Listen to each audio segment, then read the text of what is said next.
Hello, and welcome to the Kosh. I am your host, Timber Smith, and once again, we are super excited to be here with you. The Kosh is a podcast that spotlights people who've had an association with Oshkosh and the surrounding Fox Cities area. How's Kosh listeners out there doing today? It is gloomy today. It's one of those days where it's just kind of gloomy, just dreary, and I hate those days. Like first of all, I always hate cold, but a nice sunny morning, even if it's cold, does well. And we've had several days of just schmuck. So what I'm really hoping is that at the end of the day, this is like the schmuck before spring, like true spring. You know what I'm saying? Like, we need spring, and we need some sun. Like, I don't know about you, but sun is super important. Need the sun. So that's my gripe for today. I had to get it in. One thing Kosh listeners, I wanted to kind of put out there is thank you so much for continuing to tune in. The listens, the amount of people listening right now has just grown, and I'm so thankful for that. I appreciate you tuning in and giving us time and listening to our guests, and our guests appreciate it also. And we've expanded. Like, we've got people listening internationally. We've got people listening in like United Kingdom, Bangladesh, the Philippines, Canada, Netherlands, Colombia, Afghanistan, and even the infamous Russia. So ooh. I know, right? So like, it's one of those things. And now, you know what? I think we should just jump into our guest. And once again, I have been blessed as always, and I'm super excited for this week's guest. I've mentioned him several times in previous episodes, so I'm super excited to where this is gonna go. I think we've got a new set of eyes for the Kosh, and anytime we get a new perspective, I just think that's like super, super excited. So without further ado, this week's guest is Justin Drabek. Did I get that right? You did. Yeah, buddy, I'm getting better. Justin, how are you doing? I'm doing fantastic, Timber. All right, cool. Well, let's just jump in, Justin.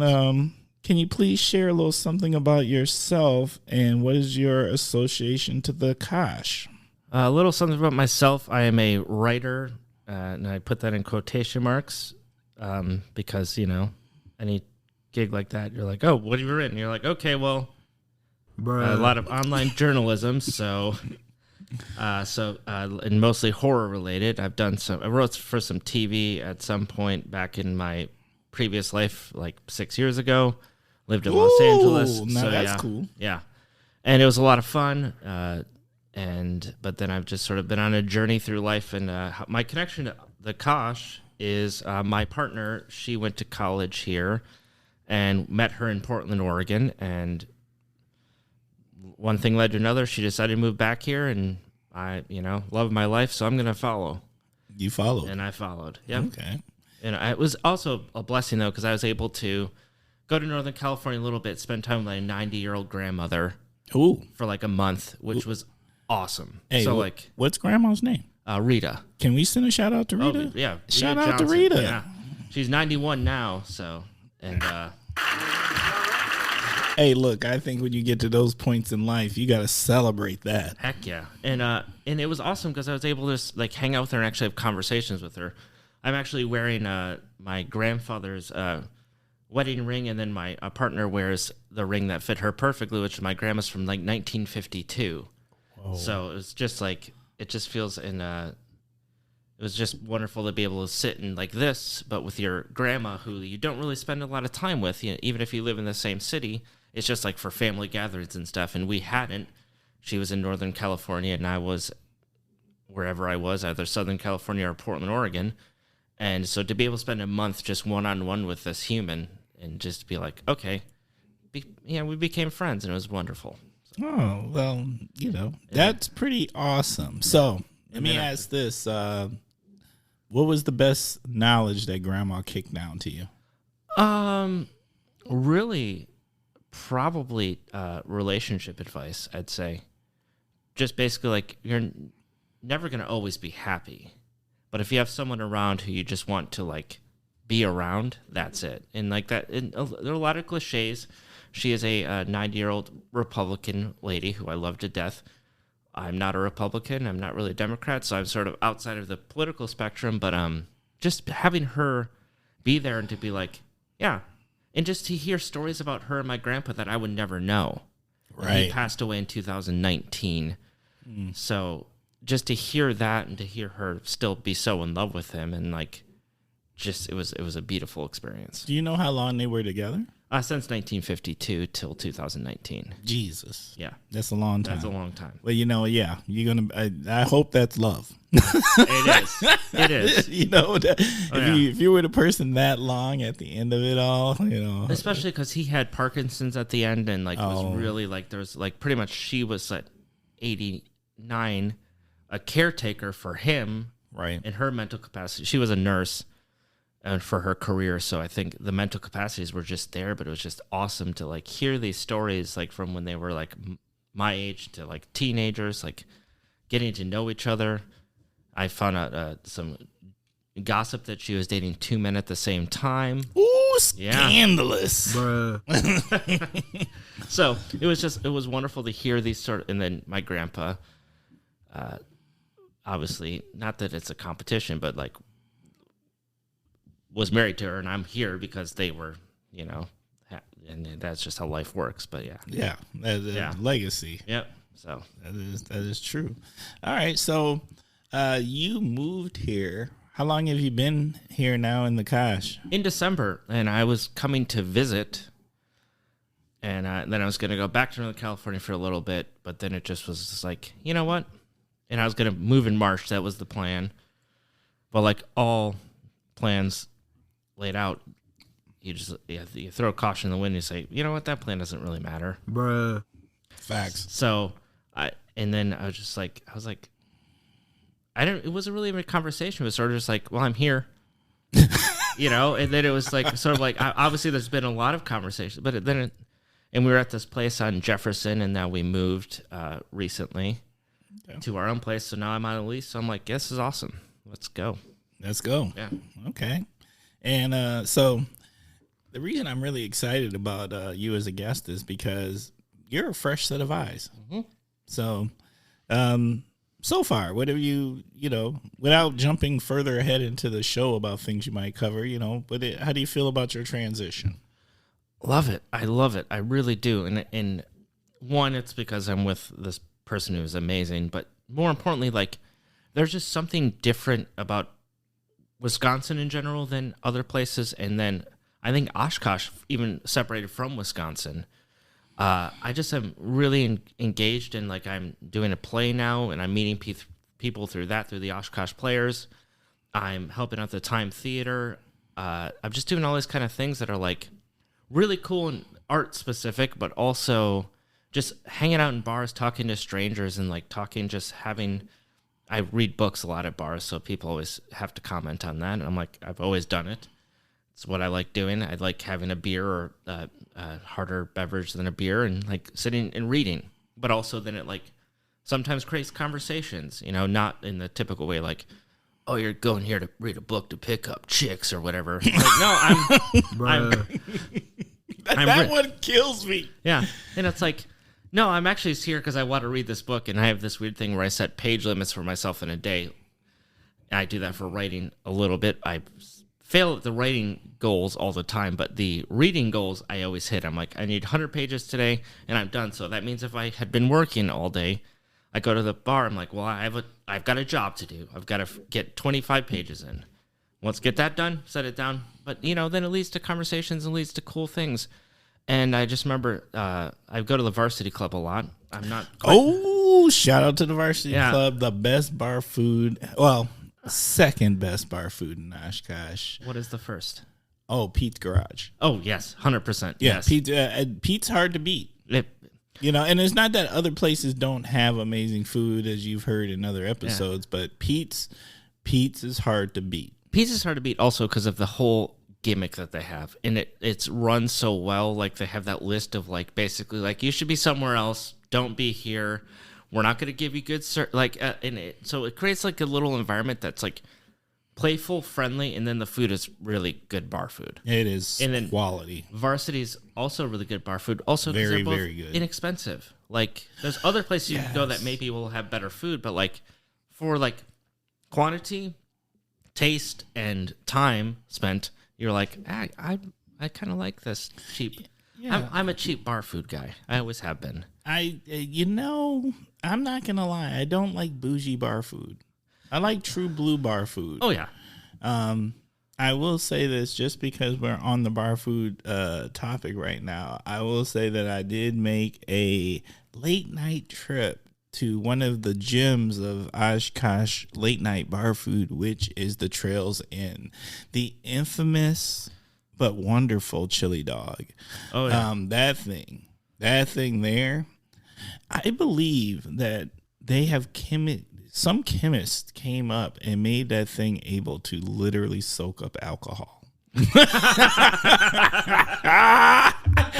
And I'm not even kidding. That chili dog it's the base of bases. It is foundational for a night. You will make it through your night if you put at least 2 Trails Inn chili dogs down before you begin.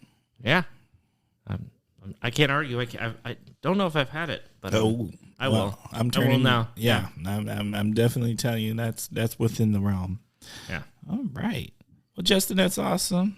You ready to jump in? Mm-hmm. Okay. We are going to jump into the first segment, and the first segment is what in the world is going on with, and that is where you start with the phrase "what in the world is going on with," and you tell us what's on your mind. So, Justin, what's going on?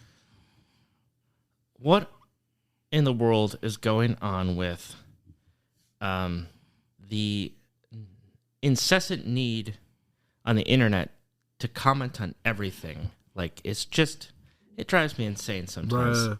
Because like we just have like, and I know we want to get our opinions out there, and I do it all the time. If you find me on Twitter, you'll see that I also do it, but I just tend to try to like promote things that I love, like, oh, this horror movie that came out or whatever it is. Here we go. Here's my opinion. I liked it. And that should be it. I just feel like we get into this space where we're like, oh, now I need to comment, and this is going to be my identity for the next 24 hours is going to be my opinion on this subject, and then I'm going to argue with everyone. I'm going to do these things. Just say you didn't like it. Like, I don't care what it is. Like, in the film industry is very much like this, especially social media-wise. It's like, once the critics say they don't like it, you're going to have a bastion of people who are going to be like, you're wrong. Critics are dumb. No one understands what's going on. And then on the other side be like, they're so right. This is the worst movie I've ever seen. And then you're never going to have a conversation. I know I can't expect Twitter to have conversations. I'm aware of that. But Nope. but I really wish we could have a social media platform that allowed for actual Debate. and conversation. Yeah. And we're not going to get it, but that's where I'm at. Well, you heard it here first. So we need to come up with some type of social media platform that you debate in. Yeah. An intellectual debate. Yeah. And just like and I do see it every once in a while, and it's the best thing I've ever seen. Like, some people put out this brash opinion, and then someone comes in with like, oh, well, have you thought about it in this way? And then the person's like, oh, holy crap, I learned. Like, so I see little bits of it happening on the internet.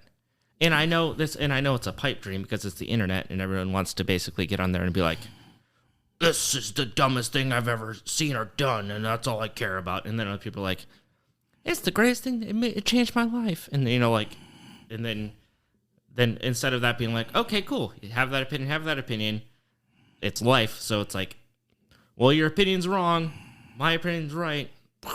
And then, yeah, I think I like what you're saying, but I think it comes down to what I think it comes down to is beliefs. Mm-hmm. And here's the thing. there's a lot of people, there's certain realms, and people say, there's that old school saying, you can't talk about religion, you can't talk about politics. It's not that you can't talk about them, but the problem is, to me, societally, you can't talk about belief systems or things that are belief based. And both of those are that. You believe what you believe, and most likely somebody's not going to talk you out of what you believe, because you have the right to believe what you want to believe. Of course, yeah. Right? Yeah. It can be factually based, or it can't, or it cannot. And I think that is where people need to understand the conversations of difference when they are belief based, not factually based or evidence based. They are just belief based. Then understand that you can't really go into it with the goal of having an intellectual conversation for learning. Right. Because you're not going to change a belief. For everything that you can come up with for why that belief isn't justifiable, or there's conflict to that belief, they're going to come up with reasons why the belief is legit. Right. That's so good. Yeah, it's true, because it's like, even if it's about something as silly as like a movie, once you have it go beyond just being the film and what was presented on screen, and it becomes something personal to you, it goes in that belief category and be like, I believe this is bad. Yep. And then this person's like, well, I believe it's good. Right. And then and I'm taking it from like a very like non-important subject matter, because it's a film. Who cares? Like whether it made a lot of money or didn't make any money, or is a great film or a bad film, does it really matter? Right. But extrapolate that out to like everything else, and it all falls into that category of being like belief based. Yeah. And I think I think we as people need to do a better job of recognizing when something is belief based. Right. And then just saying, okay, it's belief based. This is their belief.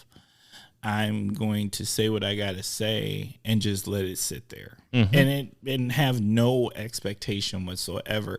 If you even feel the need to like, to even say something, because like a lot of times when I get in conversations, and I get in interesting conversations, needless to say,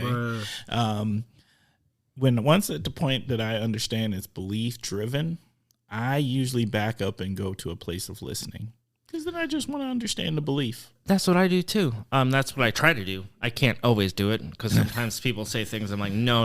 Okay. Facts. Yeah. Yeah. But I try my best, and I think in bringing it back to Oshkosh, one of the cool things I've definitely experienced here is in those moments when I'm at a bar, I'll be sitting next to someone who I know. We're gonna make a correction. We're going to refer to those as churches. Yeah. It's okay when I'm at church, drinking my gin and tonic. Facts. And sitting there, and like I'll be sitting next to someone, and I'll look, and I know there are going to be a million things we're going to disagree on if we got into a conversation. Yes. But there's a point where like if those topics come up, is it going to serve me or anyone here to be antagonistic or oppositional? No. Right. What's going to do is like give them their space to say what they need to say if they need to say something, or better yet, if the conversation hasn't started, why not dive into something that isn't going to be that? And if you get there, you pull yourself back and you say, okay, I'm just going to listen. I'm going to hear what this person has to say. I know I'm going to disagree with it, but what if there's a nugget of truth there that I'm like, oh, new perspective, or, oh, new perspective to realize like, okay, they are this crazy, whatever it is, like, I just feel like it's easier to do that in person than online, because online you have anonymity to a certain extent, where you can just be like, oh, no, you're wrong. Here's why you're wrong, and this is it.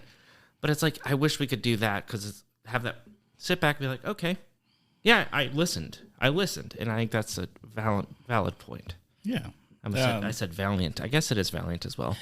You know what? When you are dealing with people in their space or in their place, and and beliefs to find their humanity and to be able to just listen is valiant. Oh yeah. Because you may totally be viscerally disagreeing with whatever they're saying. You know, my favorite thing to do in those type of situations is actually to find where we have common, we may share some beliefs, right, or common ground, and then share that. Because I think what I have is people want to automatically pigeonhole myself, people like myself, or even just people when they're doing stereotypical things and trying to pigeonhole people in stereotypical spaces. I like to kind of say, we may not be that different in what we think in this or parts of this, whatever that may be. Right. All right. That was pretty awesome. All right. My what in the world is going on with is, I hate to do it to y'all, Kosh listeners, but what in the world is going on with Will Smith? You know, I was going to say Will Smith and Chris Rock, but I'm not. I'm just going to say Will Smith. Now, I am frustrated with what happened with the Oscars for so many reasons. All right. And I'm super frustrated with people who are trying to justify what Will did. No, you can't just jump up and slap somebody on stage. Number one, literally Chris Rock's job is to be a comedian. That's your job. Your job is to be funny and take some jabs at celebrities. Guess what? If you're an A-list celebrity and you sit in the front row, you're probably going to catch a joke. Number two, that joke wasn't that funny. It just wasn't. It wasn't funny. Number two, it wasn't harmful. I know people are trying to say, but I really don't think Chris knew about her Appalachia. I'm sure I'm slaughtering that. Alopecia. Alopecia. Yeah. All right. But nonetheless, and he said he didn't, but whatever. It was G.I. Jane. Now, I don't know if any of you remember G.I. Jane, but what I remember about G.I. Jane is Demi Moore looking really nice in G.I. Jane. Fit and cool, right? So I don't think it was like some disrespectful thing. Number three, you're an actress who has had bald head before, or has made many hair changes, or just period. That's just common in Hollywood. So making a joke about not having hair compared to a character, I just don't see where there's this ill intent where you know, at all. And yes, I'm just gonna go for this one because this one, you know, it's been in the media so hardcore that, you know, I think Chris Rock handled it like a gentleman, even though, and I think it was plotted in the sense like Will knew that Chris wasn't going to respond. He wouldn't have slapped Steve Harvey because Steve Harvey would have boxed him. So you took advantage of the situation for who the person was. You stole the spotlight from many, many people. Jada Pinkett. And here's another thing, which is probably going to be a very unpopular decision. And actually, I had this conversation with my wife. If I'm about to jump up and do something that is probably detrimental, stop me. As my partner in life, and you see that I'm about to go off the rails, snag my arm and bring me back or get me out of there. And don't let me do it, you know, as a partner in life. Don't let me do something that will have, you know, in the moment, maybe I'm not thinking about the pure reach and effects and consequences of it all. Be my true partner. Even if you're hurting, grab me and let me handle it another way. You know, because that could have been handled at an after party. It could have been handled but on national TV, the way it was, that was just foul.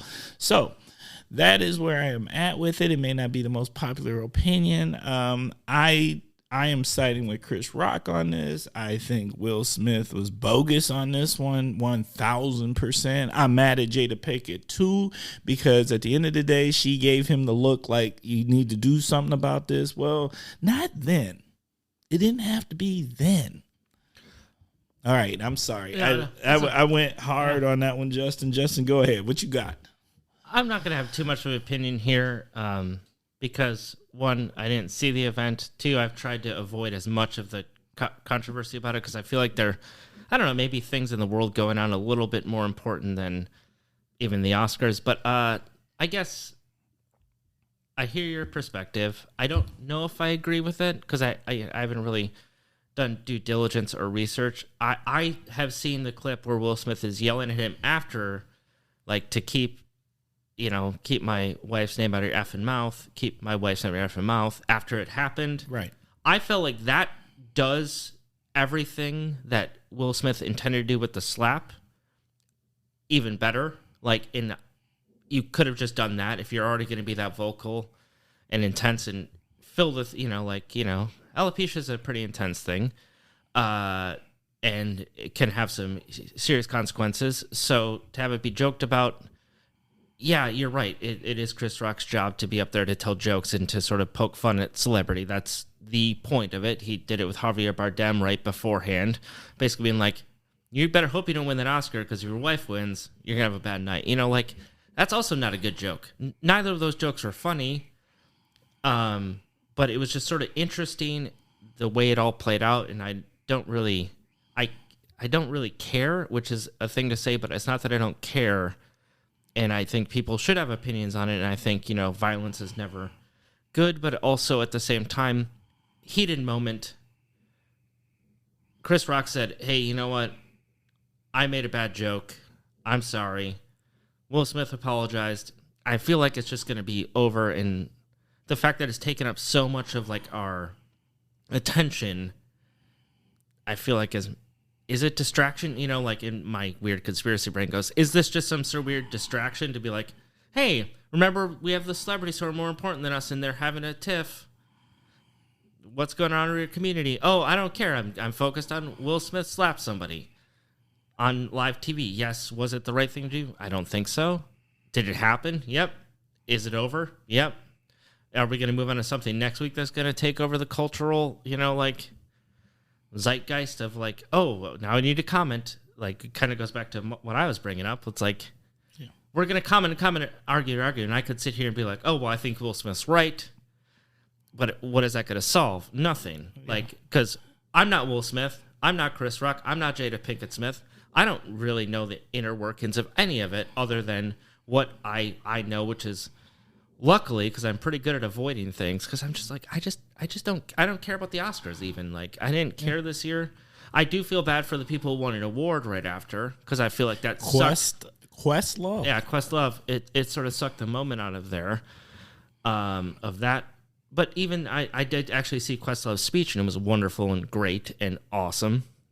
He is. Oh yeah, he is. Yeah. I mean, it's Questlove. Yeah, it's Questlove. So it's like he's Questlove. Yeah. And have you seen that movie, Summer of Soul? I just watched it last night. Oh. You know what? I've got feelings about that movie. Okay. Yeah. But I'm going to go back to this real quick. Okay. And what I'm going to say to that is, I understand what I would say is what the normal average American's opinion or lack of interest or caring in this situation, but culturally, as a black person, this is big. Oh yeah, This isn't just something to be swept under, or because it's reverberating in our culture. Because we, as people, when we do something, we don't do anything individually when you're in the spotlight. Anything we do, it is on behalf of all the people. And that is kind of it sucks that is how it works here. Yeah. But so that slap wasn't just between Will and Chris Rock. That slap came with a lot of judgment from all sorts of people from all sorts of corners and political ramifications and stereotypes. And so it's, as much as you want it to be small and petty and in its own box, and I'm not saying this to you personally, I'm just saying this in general, right? Right, for sure. All of us. It just ain't. And that makes sense. That makes sense to me, but it's also a perspective I could never have. Yeah. How many times has a dumb white actor done something stupid to another dumb white? You know what I mean? Like, and I mean that. Oh yeah, there's been worse. Yeah, there's been worse. And so for me, like, to me, I take it as these are two celebrities.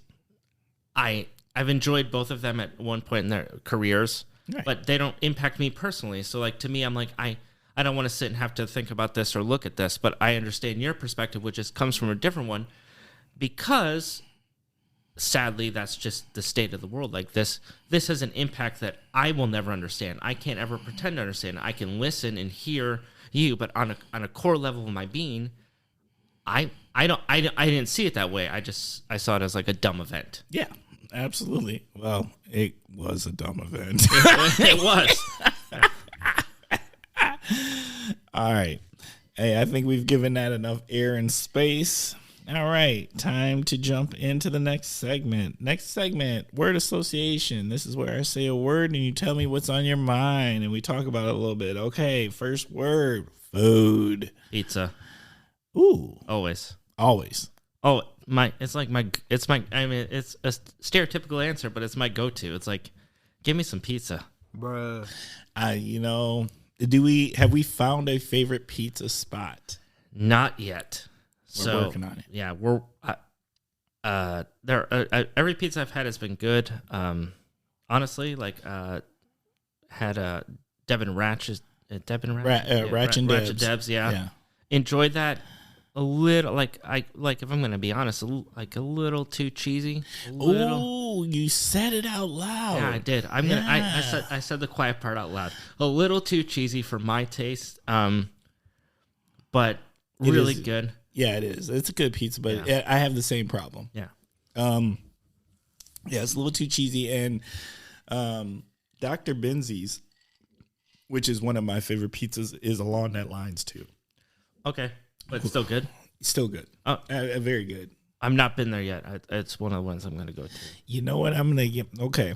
So here's what I'm going to do. I'm going to kick you down to the pizza secret. Ooh. The pizza secret of the Kosh isn't about a place where you go and sit down. It is about Pizza King. Okay. Go get a pizza from Pizza King. And that is one of the places that do the half bake. Okay. So it's pre-made. You can make it at home or they can make it for you. So I don't know if this has changed, but they used to only charge you $1 to cook it for you. Their pizzas. And there's 2 locations, but the one I'm going to tell you to go to is the one that is on Ohio. Okay. All right. It's got like 2 parking spots. Literally. It's right next to I'm not Players. You go there. That pizza is the fieriest pizza in the Kosh, from my opinion. All right. I'll check it out and I'll report back. All right. I would have told you about Cranky Pat's, but that church is closed. Shout out to all my Cranky Pat's family. And there is Cranky Pat's at Nina, but who wants to go to Nina to get a pizza? Not me. Fair. Okay. I love that pizza. What's our favorite kind of pizza? This is probably controversial, but Hawaiian. I love it. I love. Give me some pineapple. Bruh. Why is that? I see. Like, do you like it with jalapenos? I've had it. I enjoyed it. It's not like a go-to for me though. Okay. Yeah. All right. Have you done Zeroni's yet? Not yet. Okay, you got to do Zeroni's too.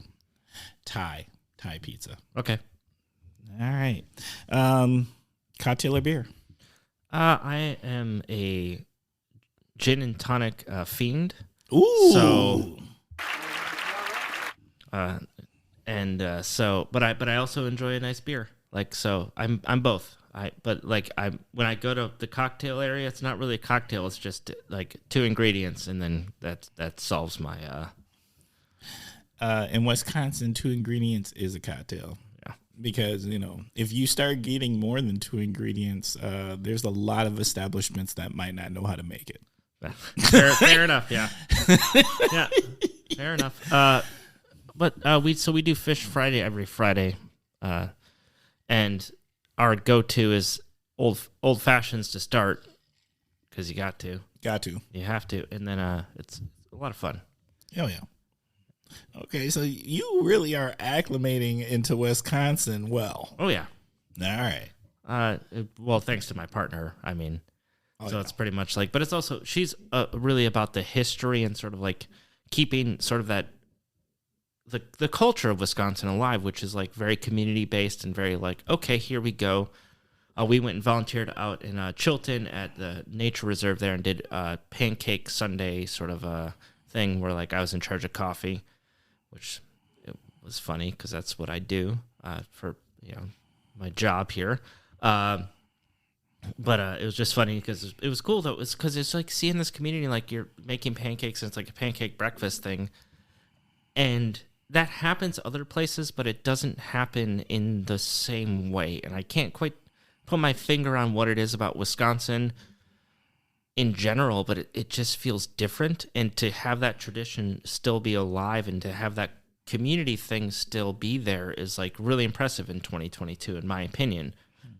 So I'm sort of observing, as you said, like I'm a new set of eyes here, and I'm sort of observing, like, yeah, I'm really adaptable. That's one of my strengths, I think, in life. Is like I'm like, put me somewhere, tell me what some of the like rules are, whether they're written or not, and I'm here. Okay, cool. All right, yeah, I'm gonna get an old fashioned. Yeah, I've never had one before. Brandy old fashioned. Let's do it. Started out in brandy old fashioned sweets. Very quickly switched to brandy old fashioned sours because it's more of my taste. More your taste. Yeah. Fabulous. Streaming. I'm going to talk about this is going to be very horror related, but there's a streaming service called Shudder, which is run by AMC. If you like genre filmmaking, you like horror, you like anything, get Shudder. They have like a month trial, I think, for free. It's worth it if you want to be scared, and it's all the gamut. It's got your slashes, got everything, but the people who run it are amazing. AMC in general, for a huge corporation, is pretty amazing. So I would check that out if you're interested. I like streaming. I think it's great. I think it gives access to things that you couldn't have had 10 years ago. Like the fact I can like watch, if Bill and Ted's streaming on some service, I can watch Bill and Ted's Excellent Adventure. Like I think it's great because it, especially with the pandemic, I think streaming was a lifeline for the industry of music and the industry of film. Now, there's negatives to it, of course.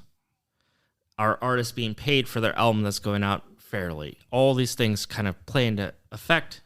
But in terms of like being a consumer of content, we live in a great world right now because we can not have to legally download everything. We can just like pay $4.99 a month, which for some people is a lot of money. I get that. Like there is too many streaming services. But for X amount of money, you can have whatever you want at your fingertips. True. And it's great. And it's kind of cool because I like to find the things I can't get. And I'm like, why isn't this streaming? Why can't I, but that's just me being a nerd. I'm like, what do you mean I can't watch this movie from 1982 that no one wants to watch and has no value whatsoever? It hasn't been digitized. Why can't I have it? Give it to me now. There's frustration in that sometimes. Yeah. I do agree with you in that. I try to find some movies sometimes and I'm just disappointed like that I can't, or what they're asking me to pay for it is so astronomical. I was like, I can find that in a bin somewhere for 50 cents and you want $19.99. That's not going to work, man. No, it's not going to work. Yeah. So I feel you on that one. Okay. Shop local. It's vital. I think it's, and I haven't done it enough here because I'm still just kind of getting used to all the stores. But like, I go to Roaring Winds all the time. I don't have a record player right now, but I had one in Portland. It didn't make the journey.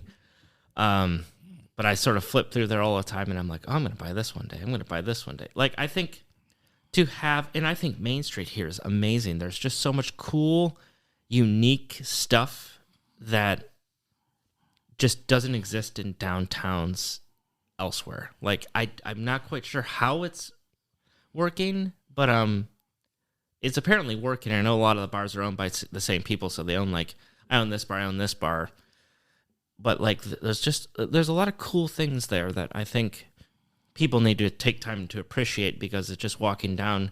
You go down a street in like Grand Rapids, Michigan, you're not going to get the same experience. In LA, you're going to get the same experience, but you have to go to your art little studio to go watch the movie. You have to go to various parts of town. Where here, it's like, here's a little part that's really going to be specific to record stores. I mean, well, people like their vinyl. Yeah. And there's actually more than 2 record stores. There is another record store that you don't know unless you know. And shout out to Jerry. Spanbauer. I've been there, Jerry's joint. Yeah, like that's a joint. Yeah. Yeah. That's funny you mentioned that. I flipped through his records too. But it's just interesting though. Like right there on Main Street, you've got, and I know that it probably came from people who left the exclusive company and started, I don't know the details, but it started eroding wins. But it's like really cool to like have that in such close proximity to each other and to sort of offer different things. Like, I mean, there's going to be some titles that are interchangeable, but it's like they offer different vibes. They offer sort of a different sort of thing, but I don't feel like they're necessarily in huge competition with each other. Like, right. Which Portland is a great example of that. The record stores there are like, everything is sort of, even though, you know, Portland's like so, everyone says it's so passive and so friendly, it's like cutthroat. It's like you're paying attention what the other record store is doing, and you're making sure that we're getting these releases. They're not. And I don't know the inner workings of this, so maybe that's happening here behind the scenes. But to my opinion, it seems more like, all right, cool. Yeah, you're like half a block away from us. Great. Who cares? That I don't know the inner workings either, but there's probably a good chance that the people that own both are probably having beers together at some local church. Mm-hmm. That's how I like to imagine it. Yeah, that's just my thought process. All right, cool. Portland.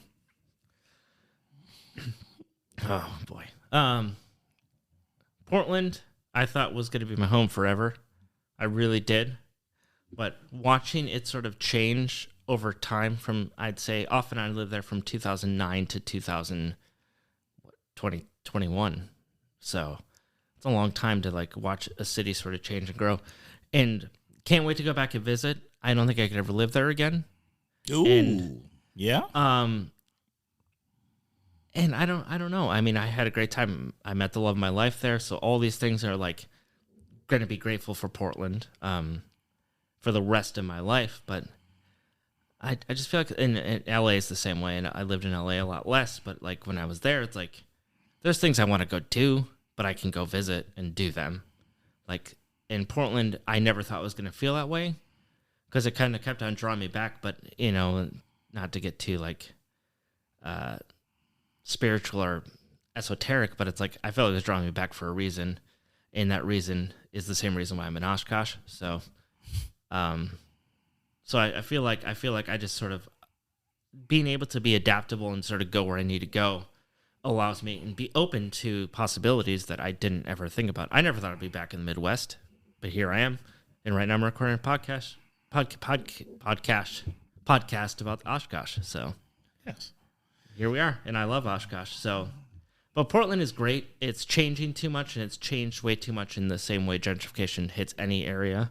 Right. Like, we're like, okay, well, now that bar I used to like is now a inexpensive condo place that I can't afford to live in or want to visit, and it looks like crap. So, yep. This sounds like a topic we're going to talk about It later. is. Yeah, it is. and that's my fear. It's like... I just feel like one thing I really appreciate about Oshkosh from an outsider's perspective is the community is here. It's fractured because the pandemic fractured everything, and we can't pretend it didn't. Correct. And a lot of people try to. It's like everything is fractured, but like you go and you see these walks of life and everyone's doing their thing, and like community is still important, and it's a Wisconsin thing. And to lose that is to lose the identity of what I'm enjoying, like what I'm seeing. Portland is great, but it's so fractured and so separate as everyone's trying to build these communities of inclusion and build these communities of things. I don't think they're doing it in a way that I think Wisconsinites, is that it? The correct terminology? What do you, like Wisconians? Or I'm going to go with Wisconsinites. Okay, Wisconsinites are doing without even think they're knowing they're doing it, because when they're having that conversation with a stranger at a bar about the Green Bay Packers and just both different walks of life, nothing's going on. There's such a community building moment. You're going to remember that person, and then next time you see him, you're going to wave. That wave means so much. Portland's like so like, okay, yeah, we're all about inclusion, we're all these things, we're doing all these things, but you've got to be A, B, and C to fit into this community, A, B, and C to fit into this community. But, and so that's interesting to think about. And I'm like, I think there's more power in like someone sitting down talking about, is Aaron Rodgers going to play for us next year? And I'm not a big football person, but I've become a Packers fan. Now I have my shirt. And actually, it's funny, when I was a kid, because I was a contrarian growing up in Michigan, I just decided to like the Packers, probably to piss off my dad, but and so like that would they were my team then. So I'm like, everything comes back home because now they're my team again. So. Yeah. That's funny. I will say this. In Wisconsin, there are just certain topics that there's such a common ground with that, like, I don't care who you are. And I know this from when I was an insurance agent. If I am not into sports, if you really know me, I'm not a sports guy. I keep up with sports. Like, I'm a huge Bucks fan, but I don't keep up with the Bucks. And I'm a huge Bucks fan because I'm from Milwaukee. I definitely, if the Brewers make it to the playoffs, I'm following the Brewers. But the Packers, you got to know what the Packers are doing, because you know what? If you don't, I don't care who you are. I don't care from what walk of life you come from. I don't care how you identify personally, gender-wise, or anything else. All you've got to walk into almost any establishment and just say, how about them Packers? And somebody's going to have an opinion on it. And you can have a 40 to 60 minute civil discussion about the Packers, whether you agree or disagree with whatever they're doing at that point, and there is a bond when you walk away. Yeah. Like, there's just an understanding there. Yeah. And I don't know if anywhere else has something even close to that. There isn't. And I can say, living in the places I live, there isn't. There isn't. And sports are big everywhere. That's sort of the thing. But it's like, this isn't sports. This is almost like if the bar is the church, it's culture. The religion you have is the Packers. like, bruh. Oh, that's so good. Yeah. And so it's funny. The only sport I really follow is hockey, and it's been hard watching hockey games here. But it's interesting because I'm like, all right, there's got to be a bar. I'm like, okay, I found one once. It was Legends, and I was able to watch one hockey game, and I'm like, okay, cool. This is fun. I think you can go to any bar and watch sports, and no one's gonna say too much, as long as It's if they could get it, though. It's more like they don't have the hockey package. A lot of bars don't have the hockey package, which makes sense because if there's no market for it, which is weird to me that Wisconsin has no one national hockey team. I think I'm going to say this, and I could be totally wrong about this, but, what I'm going to say is Oshkosh might be too big for hockey. And what I mean by that is some of the smaller communities where there's smaller lakes and ponds and kids skating wherever they're skating and stuff like that. Like, hockey is a thing in Wisconsin, no ifs, ands, or buts.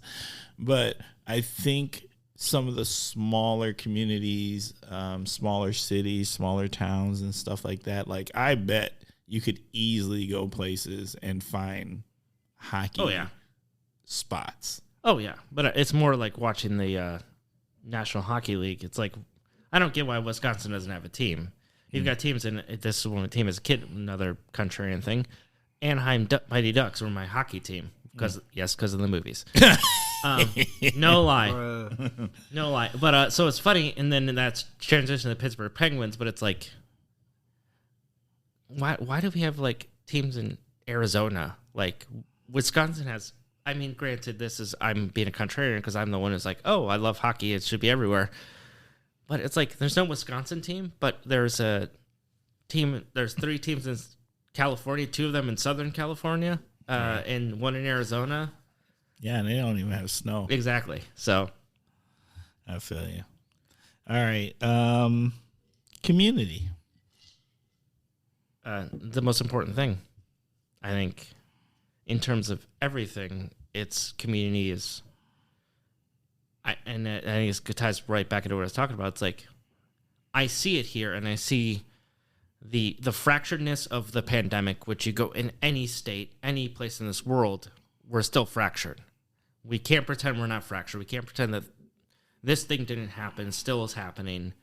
But what we can do is, instead of focusing on material wealth, focus on your neighbor, focus on building things back up to be like, hey, 100 years ago, we went through this. Right. That's true. What did they do? I think, when did things start to rebound and get better? Of course, corporate greed's going to really have a say. But what we can control, and I think that's what life is about, it's like, what can you control? You can control, like, my interaction with you. Like, when I run into at a bar, I can say, hey, how you been? Blah, blah, blah. Great, let's talk about the Packers, or let's talk about something. Oh, what are you doing this weekend? Okay, we're doing this. Oh, do you want to join? Like, the little things of inclusion and community are so vital to, like, keep us going. Like, I'm excited for the farmer's market to get once it's nicer out. Oh, yes, like the farmer market. All these things which are, like, about people putting their craft to work to service to service your neighbor and to service sort of like community in general. Like, it's basically like, I'm excited about sort of seeing summer here because I feel like not only is there like the pandemic that sort of like pushed things back, but it's also winter makes people want to be inside and cuddle up to their loved ones or pets or whatever and go outside when they have to for work and go outside if it's sort of nice, or okay, I need to be drinking a beer right now watching the Packers or whatever, like whatever it is, like, but I'm excited to sort of see Wisconsin. And I know it growing up in Michigan, I sort of know the differences of the seasons. And I know that right now we're in the battle between winter and summer. That is called spring. Facts. So, but I'm very excited to, like, once it's like nice out, to sort of see more people out and like more people doing things and sort of see what I'm already sort of seeing snippets of, like a community. Like, I'm very excited. So. All right.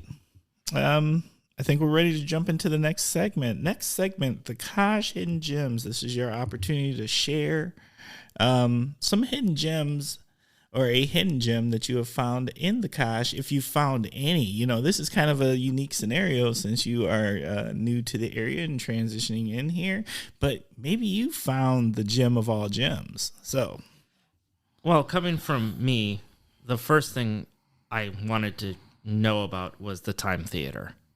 Like, I remember, and I got here right after they just played Christmas Vacation, and then took some time off, and then it was like, movie's coming back soon. And I'm like, I mean, the bars are a church, but to me, the other church I have is the cinema. I love movies. Ever since I was a kid, I used to go to movies with my dad all the time, where one of our bonding experiences he and I would just go watch movies together. And so to me, it's like, it's not even about the movie. It's about what happens after you have conversations about what you saw, or, now as we're older, we go out drinking and maybe have conversations with us, or just have conversations. It's like bringing people together. So I'm actually starting to work with the Time now. So, and now they're showing movies. So to me, that is the hidden gem. It's a cool theater, a bit run down, especially if you compare it to the Grand. But why are people comparing the two things? but it's great. But they are. But it's a great space run by cool people, all volunteer based, and just go to a movie there. If you like movies, like E.T.'s playing tonight. Oh, like I didn't know that. Yeah. Yeah. And so, well, that's sort of what I'm going to help them with is their social media because they're not the best at getting what's going on out there unless you walk by it. I like that. Yeah. You know, I've only been there a couple of times, but I haven't been there in a long time, and I sure would like to go back. You should. In April, they've got a lot of great movies. May, they've got great movies and some events. There's a wrestling podcast that's coming through.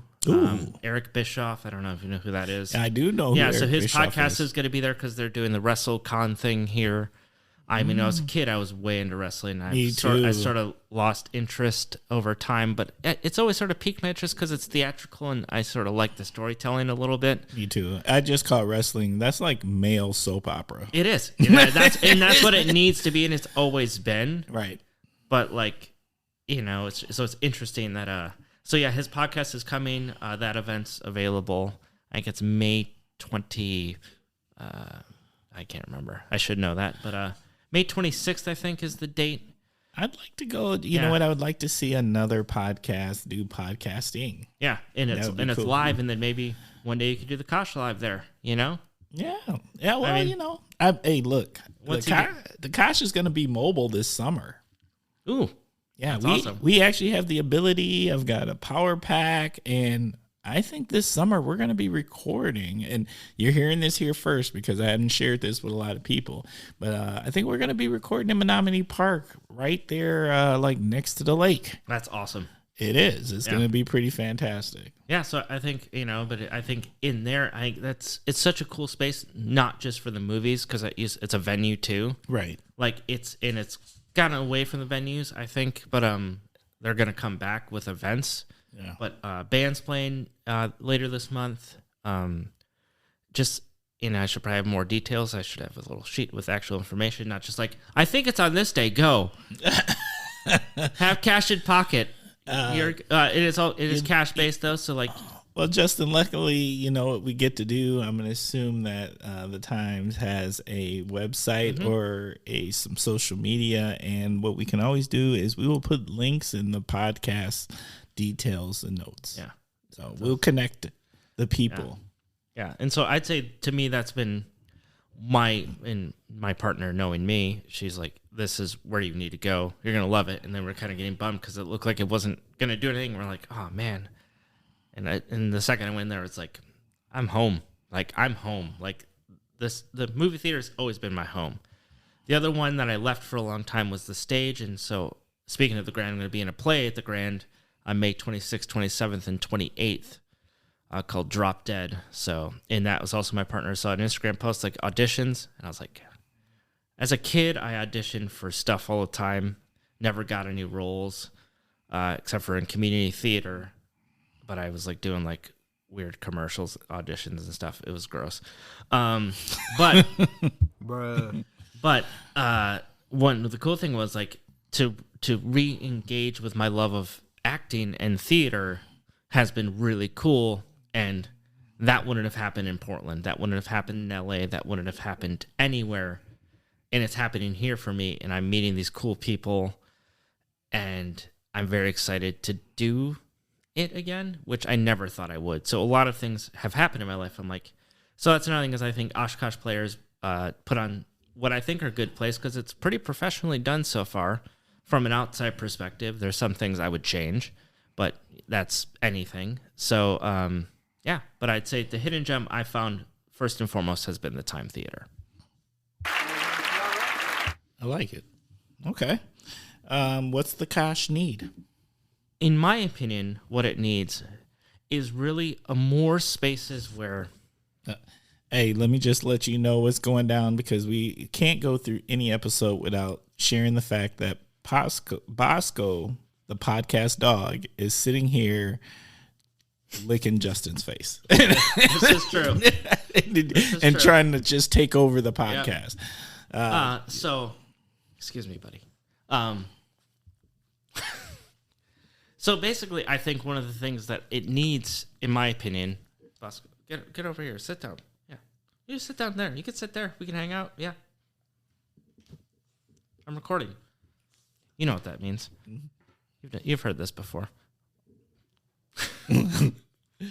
I would say like spaces to go where adults can gather and not drink that isn't just AA or something. Like I think it's really important to like have spaces available where like you could be like, oh yeah, I don't want to drink or I don't drink or whatever.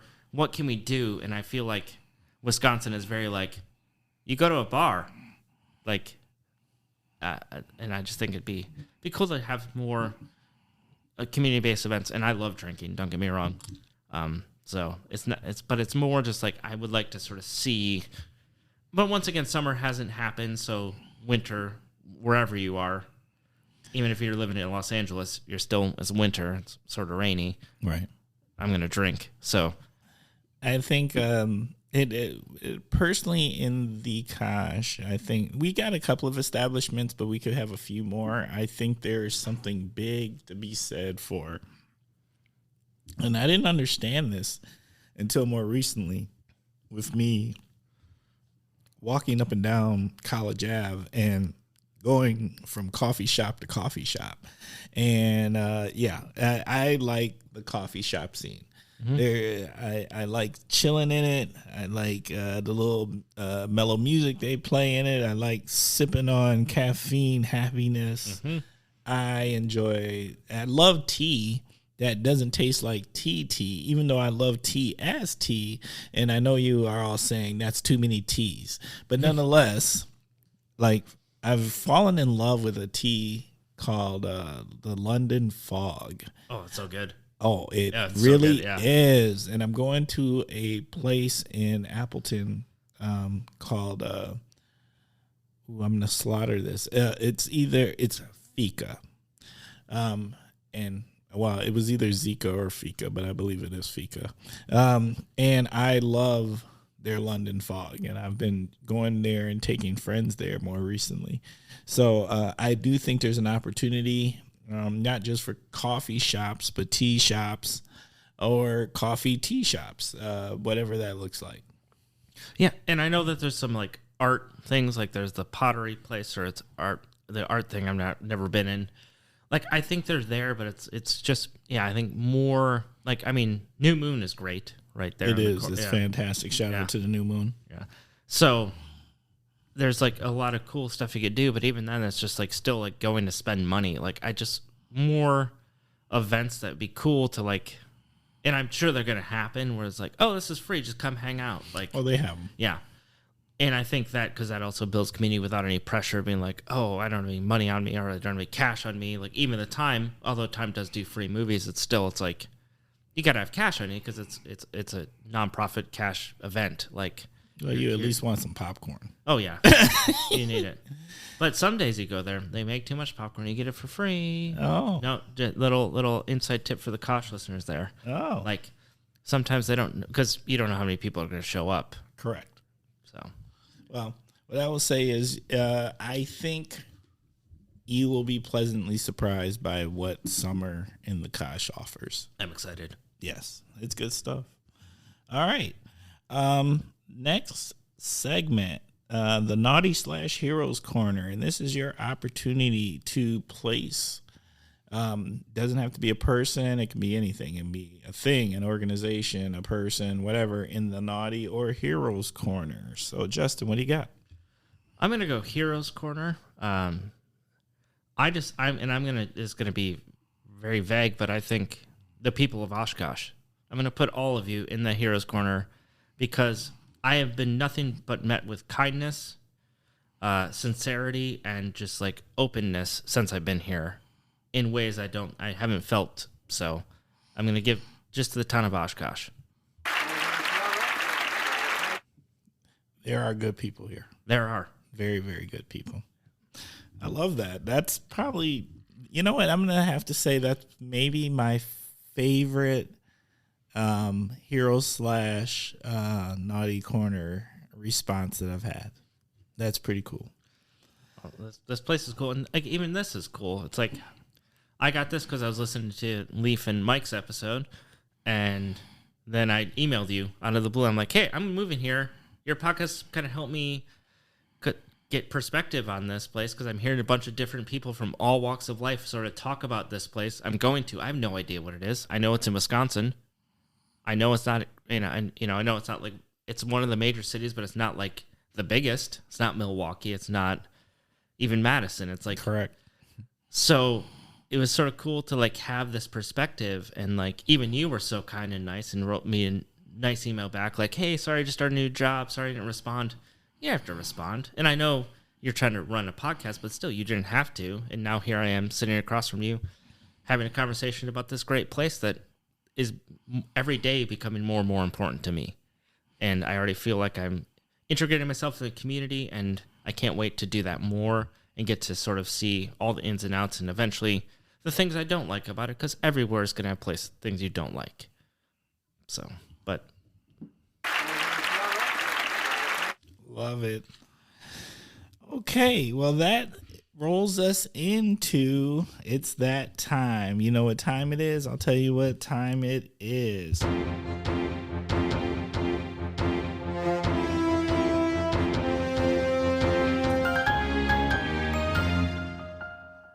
Okay, I'm not going to lie. Every time I do that, it makes me happy. It is time for the topic of the week. Topic of the week is always chosen by our guests. So, Justin, what is our topic of the week? Empathy. Ooh. Yeah. Love it. Yeah. Okay. Yeah. Let's go. I feel like it's, as all of the stuff we've sort of talked about throughout this whole entire conversation has been sort of bordering on lines of like, sort of like finding empathy for other people and sort of understanding that everyone has a completely different life. No matter who it is, everyone's life is slightly different. You can have a lot of commonalities, you can have a lot of things. But if you can lean into that understanding that, like, no matter what, you can know everything about the person you know.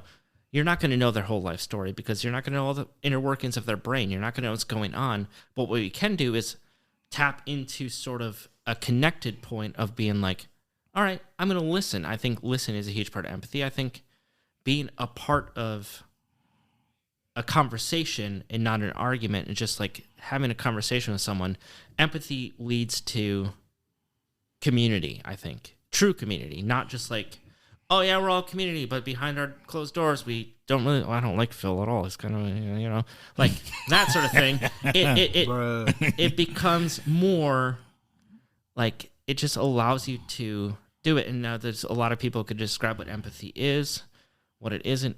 But empathy to me is sometimes undescribable. Sometimes it's just understanding, like just at your core level, just like letting go and trying to understand where the person next to you is coming from. And you don't have to agree with it all, but you can have empathy and share a little kindness to the world. And then maybe this person, like the other night, last night actually, went to get fish and chips, and I was taking it home, and I was sit down, and this guy was just like going off about like, they said 20 minutes on the phone, it's been 30 minutes now, and just like, and my first reaction was like, man, screw you. Like, these people, like, people are running around here. It's Fish Friday. People are running around here busting their butts to get stuff done. Facts. But then I sat back and I'm like, I don't know what's going on in this guy's life. So I'm just like, why am I casting judgment on this person? Like, I don't know. He might have some, like, someone in like all the things. I don't think so, because he was slowly sipping his beer, complaining. But even then, I don't know exactly what's going on. So I'm gonna give him the not shadow of the doubt. You know what I mean? Like, yeah. I'm gonna give benefit of the doubt. Benefit I said shadow of the doubt. That's my new album coming out. Shadow of the doubt. But it's interesting. Then eventually, one of the bartenders who I kind of have gotten to know was like, "Oh, that guy's not the best." And I'm like, "Okay, all right. Well, I still had to like stop myself and be like, okay, I don't know what's going on in your life. You're not, and I'm not going to engage with you. But I feel like if I can pass a little bit of like, one, I'm also waiting for my food. I'm not going to complain. I'm not going to be like, oh, how long is it going to take? Like, I'm just like, all right, they're already getting this. So then I'm sending some kindness and care to like the staff there instead of being the next person be like, yeah, I'm waiting for my food too. Well, like, where is it? I'm like, all right, okay, here we go. Yeah. I like it. Yeah. I think the foundation of empathy is the ability to listen. So you can relate. I think we as people are far more common than not. And so if we take the time to just listen and be thoughtful, it's much easier for us to relate to one another in so many ways. Hence why I really like this topic. Yeah. And also, it's what you said earlier. It's like when you listen, you're going to find out that you and I have more commonalities than I may think we do, or, you know, in being universal here.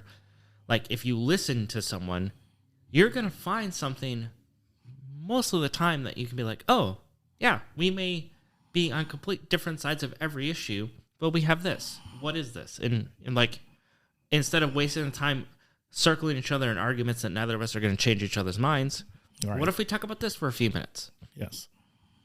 Yes. Big time. Yeah. Big time. And I just think we need to do that more. Mm-hmm. I get frustrated with and I do have a term for it, y'all. I get frustrated with the Wisconsin know-it-all. We have those. You will meet them. We have the Wisconsin know-it-all, and the Wisconsin know-it-all is exactly what it sounds like. And I get very frustrated because the Wisconsin know-it-alls that I have found, that I've interacted with, the problem is with it is that usually their frame of reference is a very narrow, siloed one. So their know-it-allness is based on like a worldview that if I was to frame it out in measurements, it'd be like a 1 by 1. And when I say 1 by 1, I mean like a 1 foot by 1 foot box. Yeah, I do mean that too. Yeah. It is very small. For whatever the reasons are, whether it's lack of other experiences leaving the region, lack of diversity in their lives, the routine of it all, the working in the same establishment for the last 30 years. There's just so many reasons for that. And that's some of the frustration that I run into sometimes, because it does take effort to be empathetic. Oh, yeah. It's not like it's some people do have it. Some people are built upon it. You know, there's empaths out there, and there's some people are built on it. But I do also know that, like, for I think what I would say, and I don't know if this is fair to say, but I'm going to say it anyway. For the most of us, there's effort in it to truly take pause and say, okay, I'm going to try to see it from your side. Or at least I'm going to try to understand why you feel the way you feel. Right. And then the other thing that gets really hard is like, because I'm someone who I feel like my empathy engine was like kicked up to like the highest degree. For when you recognize someone in pain, it becomes your pain. And like, sometimes it's hard to separate what is your pain or what you're just feeling as some like, correct. And so it becomes hard there. So I feel like that's another thing is like, for people who maybe empathy isn't their innate way of going, like it does take a lot of work and effort and time and pause to do it. But then there's people who are like so ingrained in it. Like I have been in situations where like I've literally like sat near someone, knew that they were in pain, know I can do nothing about it, but now I'm carrying that with me. And then it's like, now I need to focus on myself to heal, because otherwise that pain I've almost like taken from them, right, even though it hasn't left them, but it's like now I have it. So it's really fascinating to sort of like be like, okay, well now I need to take care of myself, because if I don't, this will run me down. And then, that's when like I feel like a lot of like substance abuse happens and all these things, because people who like not only have to deal with their own pain, but also like pick up on like this like almost like sonic level, like other people's like stuff, like it gets hard. And yeah, I'm one of those people. I definitely absorb it. Yeah. I feel it. I can feel it when I walk in a room with different individuals, and I automatically start absorbing some of their energy. And it's a weird. And it can happen with joy too. It's like, it's not just a negative thing. It's not sadness, but like sometimes you can walk in a room and everyone is like on this like level of like joy, and like everyone's enjoying each other's company. Hence why I like a good party, y'all. Yeah. Same. Because it's much better than when like you're walking in that room and like, like you're like there's a tiff between two people and you're feeling it completely, and you may not even know why, you may not even know those people, but you're feeling like there is a tension in the air that you can just feel. Yes. And you feel it in yourself, because it's not like, and everyone else could be like having a great time and joking, and like it could be a party, but it's like two people are like, oh no, there's something going on here. Right. And you're like, it's not, I don't know these people. But like, then you feel it and you're like, oh, is it my responsibility to like try to figure out what's going on? No. But I'm still going to feel this. And then I'm walking around with that feeling for a little bit, and like, yes. Yeah. I'm having the problem with, and I'm usually like a news buff, political buff a bit. And, but right now, I am fascinated with Ukraine, but I also have to stay away from it in large doses. Yeah. Like it has to be really small doses, because I hurt for those people. Oh, me too. I truly hurt for those people.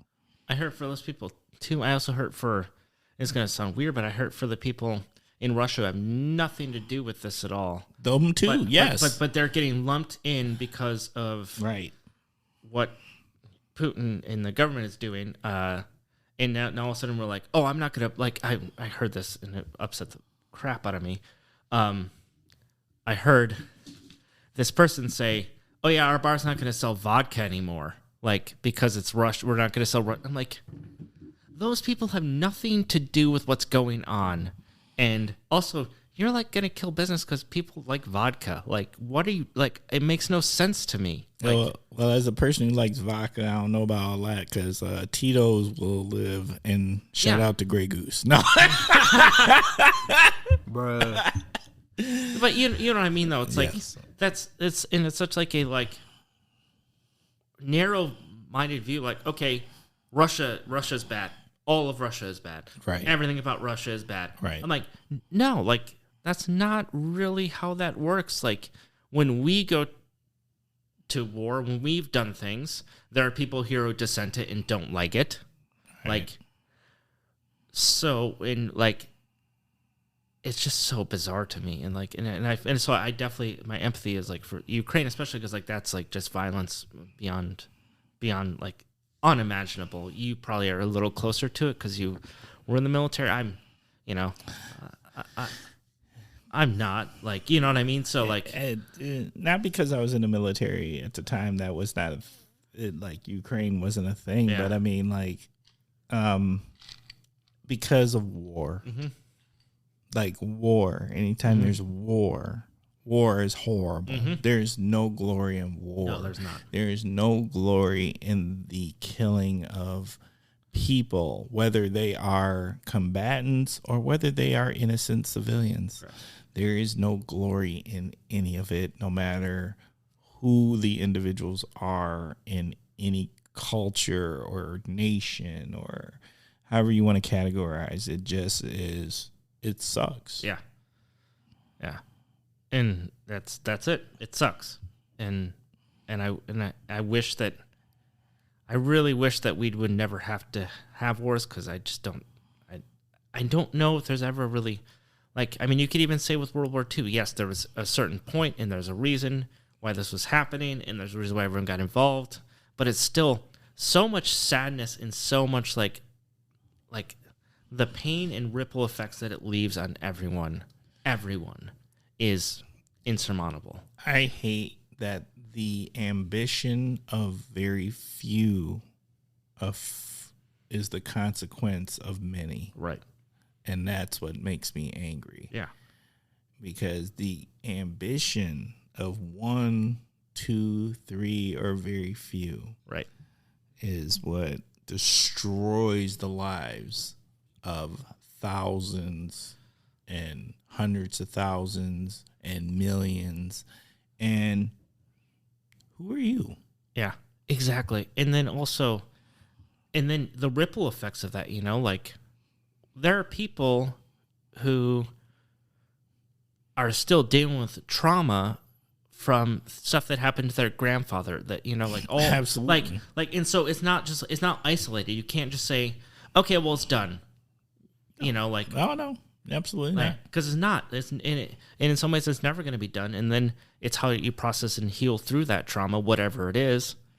But then also that also becomes like, because of these people's single ambitions, my life has been impacted. And I'm not speaking for myself specifically, but I'm just saying my life is impacted by those decisions, however many years ago they were, by an individual, and the ripple effects that are still happening because of those decisions and ambitions. It's an insane thing to process. And as a person who has a lot of empathy, like, once you get going, like, if you feel it, like, you're just like, God. And it just weighs on you, and you're like, what is weighing on me? Like, but it's like, welcome to America. Yeah. We won't even go there because look, I got a whole lot of things. Maybe another podcast appearance. Yeah, that might take a whole series. Yeah. All right. Anything else you'd like to add at this time, Justin? No, not off the top of my head. I love this topic. This topic was fantastic. This is, empathy, because I don't think we all have it, but I don't know if we understand it and how to process it.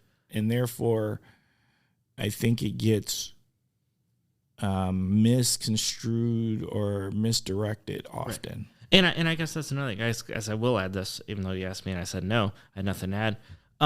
Even me, I'm still struggling to understand exactly what it is. Like, I think it's such a intense, real thing that we all have access to. But even then, my understanding of it 10 years ago was different than my understanding of it now. And that kind of goes back to, I guess, my last point on it. It's like growth. Like, growth is important for everyone. Like, we lived in this world where basically said you get to a certain age, you know what you're doing. You have your job. That's it. You're done. This is what life is. Right. And there's no growth. And it's like, no, learn more.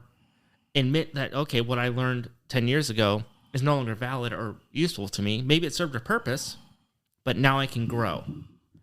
And so growth to me is the point, especially when it comes to things like empathy.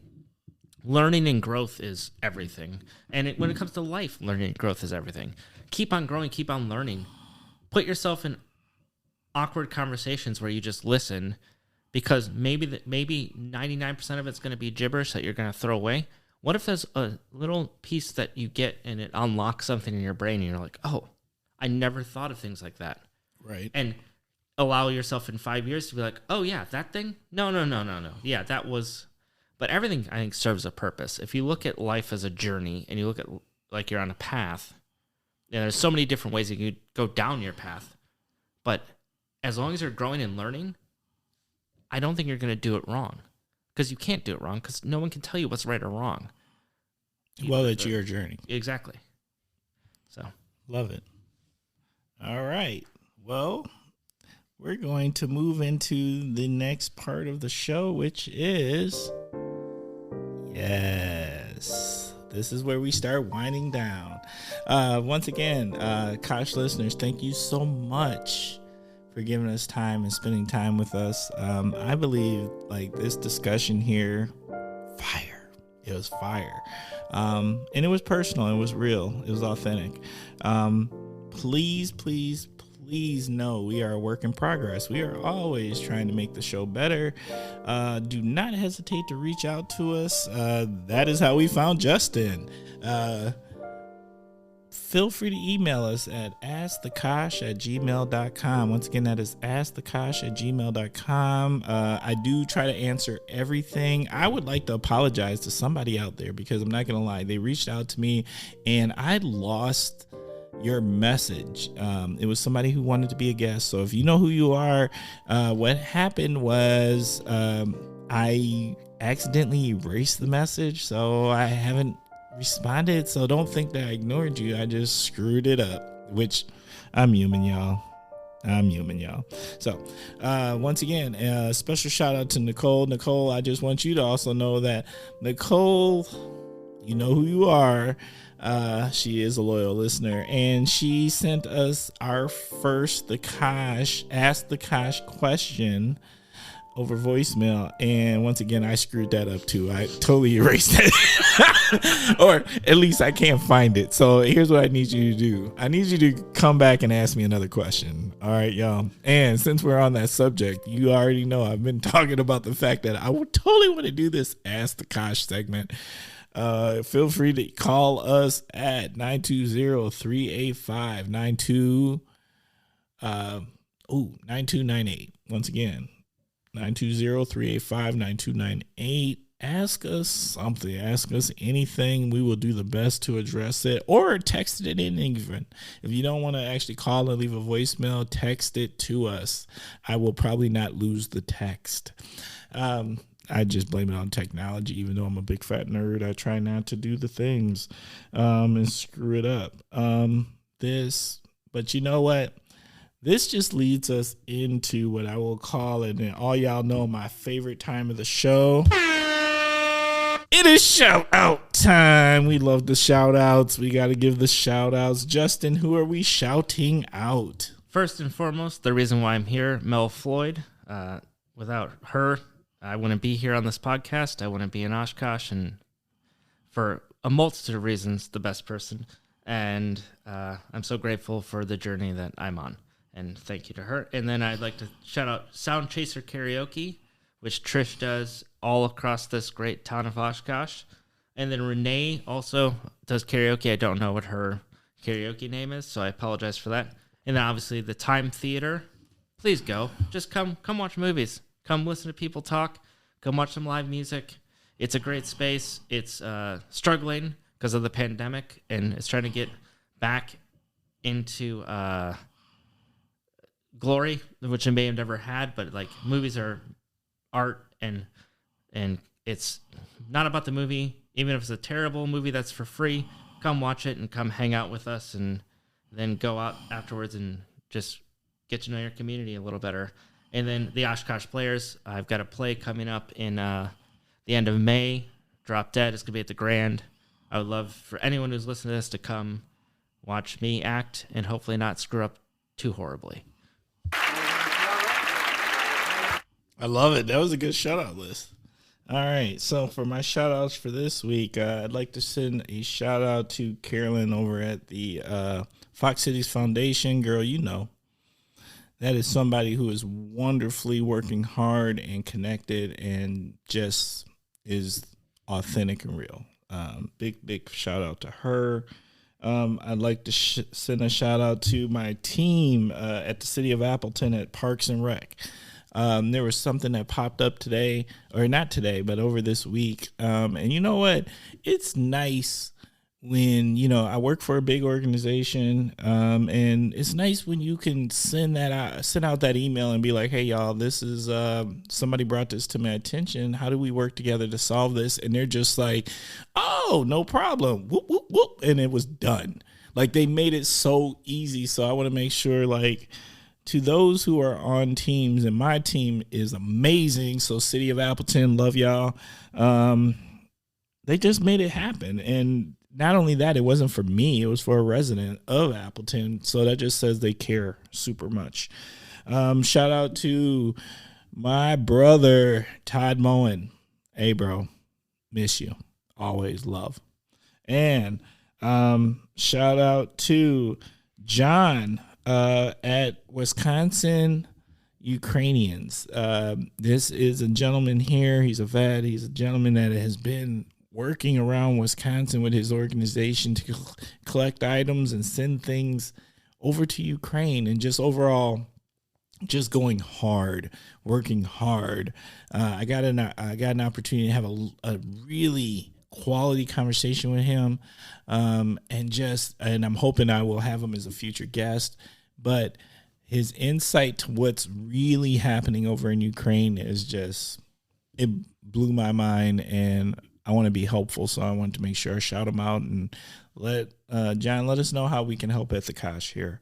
And I'd like to send a shout out to Delta Sigma Theta, who is in their Charter Day. Charter Day is near the date when this is recorded. It will not be near the date when this is released, but nonetheless, to the Deltas out there, and I have some very special Deltas who have had huge effects in my life. I want to send special shout outs to them. One named Daphne and one named Karen Nelson. Big fat shout outs to y'all. I appreciate y'all. All right, that is my shout outs for this week. Now, we are ending the show with the parting words of wisdom, but lately, over the last couple of episodes, we give you another option, or maybe you can do both, whatever you choose to do, Justin. So you can either do parting words of wisdom, or you could answer, what would yourself today tell your 12-year-old self? Or you can answer both. I'll answer both. Okay. I'll go with what would I tell my 12-year-old self first. Stop being so hard on yourself. It's going to be okay. Things are going to fall off. Things are going to be tough, but you're going to be okay. Like, you're going to be okay. In my 12-year-old brain, because I was doing a bunch of auditions and, like, stressed out about life way too early, I wouldn't need to hear that. It's going to be okay. And then my parting words of wisdom are just allow yourself to fail. Like, it's hard to fail, and it never feels good, but when you succeed, all your failures are going to be recognized, and you're going to understand why, like, you had them. Like, you're going to be okay. And I think I'm going to tell the listeners what I would tell my 12-year-old self. You're going to be okay. You're going to fail, but you're also going to succeed, and this is all temporary, so just do your best, and it's going to be the best. I like it, and I think it's accurate. All right, so Justin, you have a good time? Awesome time. I appreciate you being here. The Kosh.